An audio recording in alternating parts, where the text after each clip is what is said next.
The old house stood silently on the hill. The kids all thought it was haunted. Nobody seemed to ever go into the rickety structure, and certainly nobody was seen leaving.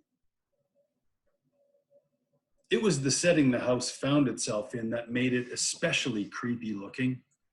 There is the hill, of course, but on autumn nights, when the moon was only a slim sliver and the lone broccoli-shaped tree cast a shadow that reached out like a skeleton's fingers, it was exceptionally spooky. Lightning bolts made the scene even more ominous. This was the year, the class decided. The kids were now in grade 2 and 3. Time was marching on, and they were determined to find out who was haunting the lonely house on the hill. It was settled. Everyone from room 1 had decided to find out on Halloween. They would venture to the hill together or not at all. And there's everyone dressed up in their slick costumes. Halloween night arrived, and each of the classmates assembled at the base of the hill. Attendance was taken by a dapper English chap named Chips. It was difficult for the kids to tell each other apart due to their excellent costumes. Despite the dangerous task that lay ahead, the atmosphere really felt like a party was about to happen. You can tell this is Mr. Chips by his sweet night vision goggles.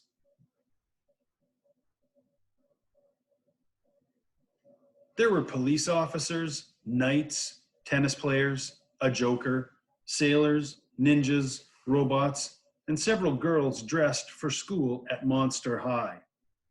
And there was candy, pillowcases, plastic shopping bags, hollow plastic jack-o'-lanterns, and pockets overflowed with sugary treats. Sadly, there was not one toothbrush to be found anywhere. This is not Mr. Chips.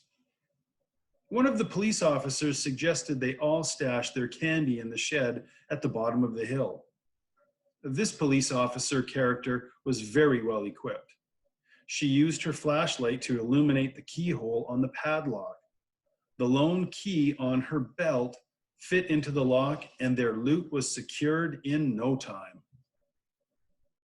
The adventurous class now marched confidently to solve the mystery of who exactly haunted this creepy dwelling. Despite their confidence, a sense of dread filled the previously joyful night. One of the knights asked the tennis player, who was going to knock on the door? I will, said the smallest knight. With all this stuff on, I'm convincible. Invincible, the class whispered in unison. Oh, right, conceded the little knight. The group arrived on the doorstep, and it was now up to the little knight. Cautiously, he drew his sword and raised his shield.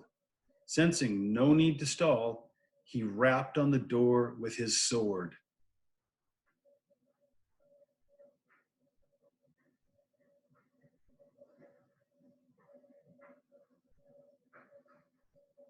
The door opened with a terrifyingly slow creak. Who's there? Questioned an unknown voice. The little knight spoke for the class.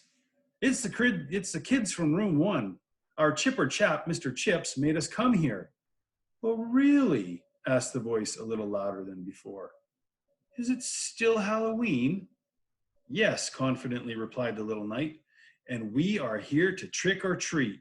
So, the little knight gestured to his friends, and they all yelled, trick or treat!